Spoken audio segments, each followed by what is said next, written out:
Operation లేకుండా మోకాళ్లు మరియు నడుము నొప్పులకు అత్యాధునిక చికిత్స డాక్టర్ భావన హర్వాణి గారి ఆధ్వర్యంలో ఆర్ఎఫ్ఏ మరియు ప్లాస్మా పద్ధతిలో చిన్న ఇంజెక్షన్ తో పరిష్కారం. Hospitals road number 12 Banjara hills. Nagar Kurnool జిల్లా వ్యాప్తంగా మొక్కజొన్న రైతులు అవస్థలు పడుతున్నారు. బిజినపల్లి, తేలికపల్లి కొనుగోలు కేంద్రాల వద్ద రైతులు ధర్నాకు దిగారు. గన్ని బ్యాగుల కోసం మొక్కలు అమ్ముకోవడానికి నిద్రాహారాలు మానుకుని తీవ్ర ఇబ్బందులు ఎదుర్కొంటున్నారు. వారం రోజులుగా చెప్పులు అరిగేలా కార్యాలయాల చుట్టూ తిరుగుతున్నా అధికారులు పట్టించుకోవడం లేదని అన్నదాతలు మండిపడుతున్నారు. వర్షాలు పడితే కష్టపడి పండించిన పంటంతా వర్షార్పణమవుతుందని ఆవేదన చెందుతున్నారు. ప్రభుత్వం వెంటనే అన్ని గన్ని బ్యాగులు ఇవ్వాలని, మొక్కలు కొనుగోలు చేయాలని డిమాండ్ చేస్తున్నారు రైతులు.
ఇదే అంశానికి సంబంధించి పూర్తి అప్డేట్స్ మా ప్రతినిధి శేఖరాచార్య అందిస్తారు.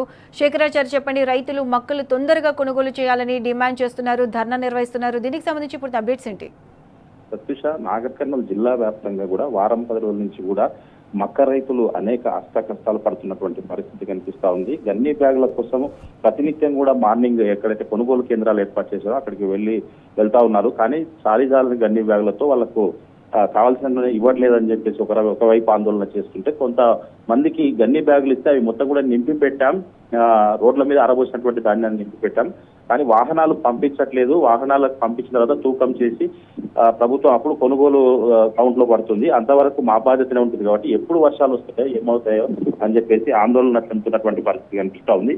ఒకవైపు ఆర్భాటంగా ప్రభుత్వం అయితే కొనుగోలు కేంద్రాలు మండలానికి ఒకటి ప్రారంభించారు, కానీ ప్రారంభించినటువంటి శ్రద్ధ ఇక్కడ కొనుగోలు విషయంలో చూపట్లేదని చెప్పేసి కూడా రైతులు పెద్ద ఎత్తున ఆరోపిస్తున్నటువంటి పరిస్థితి కనిపిస్తా ఉంది.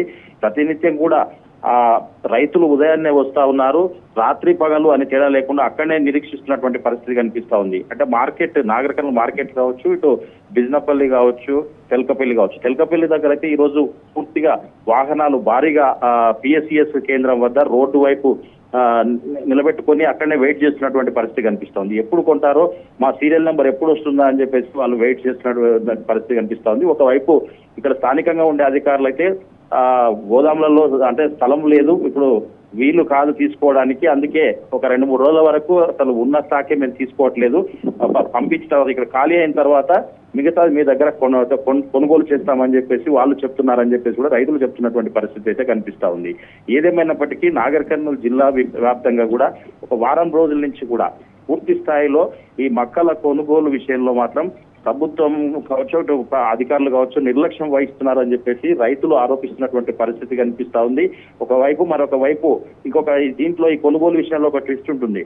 అంటే ఎకరాకు 26 క్వింటాలు మాత్రమే కొనుగోలు చేస్తామనే నిబంధనలు ఉన్నాయి. అయితే దిగుబడి చాలా చోట్ల కూడా కొద్దిగా అధికంగా వచ్చింది. అయితే 26 కొంతమంది రైతుల వద్ద 30 క్వింటాలు 35 క్వింటాల వరకు కూడా దిగుబడి వచ్చింది. మరి 26 క్వింటాలు మాత్రమే రైతుల వద్ద ప్రభుత్వం కొంటే, కొనుగోలు కేంద్రాల్లో కొంటే, మరి మిగతాదంతా కూడా ఎక్కడ అమ్ముకోవాలనే సమస్య కూడా ఇక్కడ రైతులు చూపిస్తున్నటువంటి పరిస్థితి కనిపిస్తా ఉంది.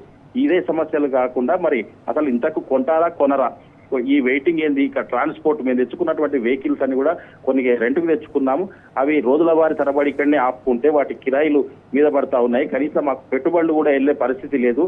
నిజంగా కూడా కొనుగోలు కేంద్రాల చాలా వేగంగా కొంటామని చెప్పేసి ఆర్భాటాలు చెప్పారు, కానీ ఇక్కడ పరిస్థితి మాత్రం భిన్నంగా కనిపిస్తా ఉంది. ఒకవైపు గన్ని బ్యాగులు ఇచ్చే పరిస్థితే పరిస్థితి చాలా దయనీయంగా ఉంది. అంతకు మించి కొనుగోళ్ల విషయంలో ఇంకా దయనీయమైనటువంటి పరిస్థితి. కొనుగోళ్ల విషయంలో మార్కెట్ అయితే నాగర్ కర్నూలు మార్కెట్ అయితే 23 తారీఖు వరకు బంద్ ఉంటుంది. అంటే ఉన్నవి మాత్రం ఖాళీ ఇక్కడ చేసిన తర్వాతనే మిగతా ధాన్యం కొంటాము, మిగతా వాళ్ళని తీసుకుంటామని చెప్పేసి ప్రకటనలో చేసినటువంటి పరిస్థితి. ఇదంతా చూస్తుంటే నిజంగా కూడా రైతులపై ప్రభుత్వం ఒక రకంగా చెప్పాలంటే రైతులపై చిన్న చూపు చూస్తుందని చెప్పేసి రైతులే స్వయంగా ఆరోపిస్తున్నటువంటి పరిస్థితి కనిపిస్తా ఉంది. ఏదేమైనప్పటికీ వేగంగా కొనుగోలు చేయకపోతే మాత్రం వర్షం ఎప్పుడు వస్తుందో తెలియదు. వర్షంలో తడిస్తే మాత్రం ధాన్యం ఎందుకు పనికి రాకుండా పూర్తిగా నష్టపోతామని చెప్పేసి ఇదంతా కూడా ప్రభుత్వమే నష్టాన్ని భరించాలని చెప్పేసి కూడా రైతులు డిమాండ్ చేస్తున్నటువంటి పరిస్థితి అయితే నాగర్ కర్నూలు జిల్లా వ్యాప్తంగా కనిపిస్తా ఉంది. ప్రతిష్ట right, thanks for the updates.